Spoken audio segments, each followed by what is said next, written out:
বাংলাদেশের অভিনয় জগতের এক নক্ষত্রের পতন। বিখ্যাত টিভি অভিনেতা শামস সুমন আর নেই।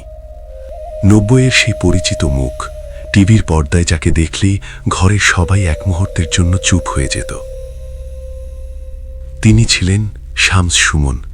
তার অভিনয় মানেই ছিল নিরেট বাস্তবতা। হাসি, কষ্ট আর ভালোবাসা সবকিছুই তিনি ফুটিয়ে তুলতেন নিপুণ জাদুকরী ছোঁয়ায়। কত গল্পের অবিচ্ছেদ্য অংশ তিনি, কত লক্ষ মানুষের স্মৃতির গভীরে আজীবন মিশে থাকবেন।